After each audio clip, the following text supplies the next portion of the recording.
Hello guys. Hello मित्रों। नमस्कार।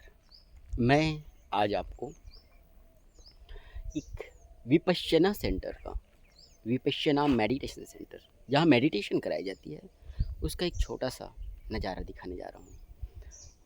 चलिए मैं आपको दिखाना चाहूँ ये होता कैसा है।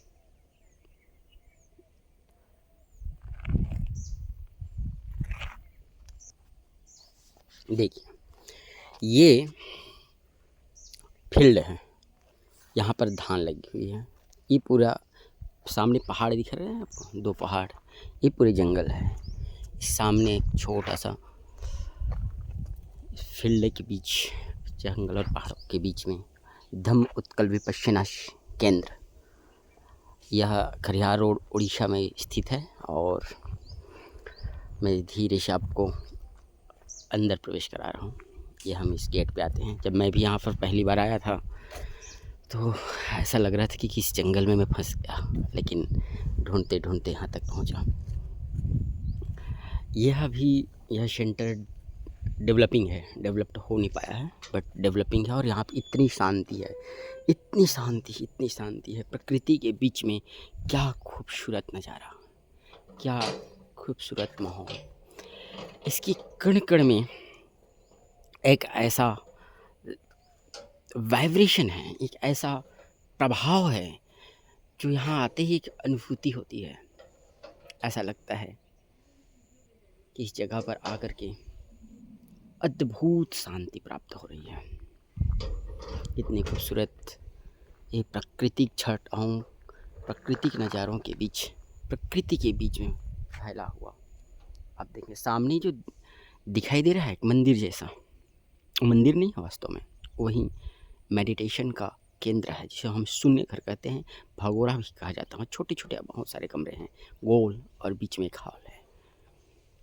और इधर जो कमरे दिखाई दे रहे हैं वो महिला और पुरुषों के लिए है। अलग अलग निवासी स्थान है। एक कमरे में एक साधक रहती हैं। पूरे 10 दिन तक मौन व्रत रहता है और एकदम सुबह 4 बजे से लेकर रात 9 बजे तक सिस्टमैटिक अनुशासित तरीके से दिनचर्या बंधी बनाई है। बिना बात के उस दिनचर्या पर सबको चलना है और अपने साधना को करते हुए सुबह का नाश्ता, दोपहर का भोजन, शाम को हल्का सा चाय या नींबू की पानी लेकर के रात्रि उपासना रहती है। रात्रि को भोजन नहीं किया जाता। और इस तरह से 10 दिन की साधना यहाँ होती है। बहुत खूबसूरत है, बहुत ही एक ज़बरदस्त अनुभूति मुझे यहाँ मिली। मैंने सोचा नहीं था, मैं भी खुद नहीं जानता था कि विपश्यना होती क्या है। लेकिन विपश्यना भारत की सबसे प्राचीन विद्या है। बहुत प्राचीन विद्या है। ये विद्या भारत से लुप्त हो गई थी, लेकिन इसे पुनः खोज निकाली हमारे एक बहुत बड़े साधक गौतम बुद्ध ने। और गौतम बुद्ध के बाद फिर 2500 सालों तक विदेशों में तो गई, परंतु यहाँ लुप्त हो गई थी। इसे फिर हमारे गुरुजी सत्यनारायण सर गोयंका जी बर्मा से भारत लेके आए और भारत में इनको स्थापित किए। एक रिसर्च का विषय है और इस पर अध्ययन किया जा सकता है, परंतु अध्ययन और रिसर्च से ज़्यादा जरूरी है अनुभूति का। कोई भी व्यक्ति अपने जीवन से 10 दिन का समय निकाल करके यदि इस तरह से मौन व्रत धारण करके, शील, समाधि और प्रज्ञा को धारण करके अपने 10 दिन का समय निकाल करके आर्य मौन का पालन करते हुए अपने जीवन में 10 दिन ही निकाल लेते हैं तो जीवन सफल हो जाएगा। ऐसा तो अनुभूति मिलेगा, एक मार्ग मिल जाएगा, रास्ता मिल जाएगा, जीवन जीने की कला मिल जाएगा। और जब जिनको जीवन जीना आता है उनको सही तरीके से शांति के साथ मरना भी आ जाएगा, वो बात की बात है। देखिए यहाँ पर एक बढ़िया सा वर्ष लिखा है, धर्म न हिंदू बौद्ध है, धर्म न मुस्लिम जैन, धर्म चित्त की शुद्धता, धर्म शांति सुख चैन, द्वेष और दुर्भाव का रहे न नाम निशान, स्नेह और सदा सद्भाव से भर ले तन मन प्राण। कितनी सुंदर वाणी है। और यही इस विपश्यना का प्रमुख ध्येय है, प्रमुख उद्देश्य है। यह विपश्यना कुछ धर्म संप्रदाय विशेष के लिए नहीं है, बल्कि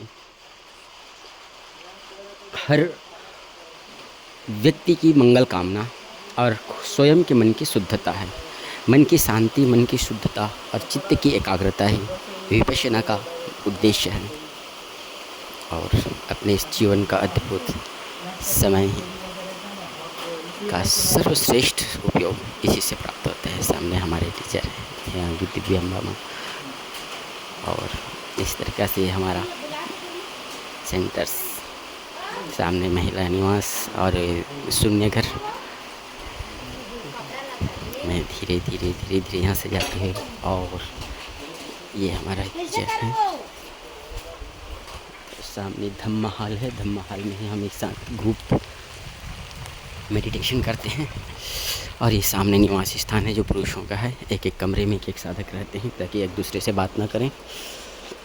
और इस तरीके से ये यहाँ का डेवलपिंग हमारा विपश्यना केंद्र है। नमस्कार सभी को।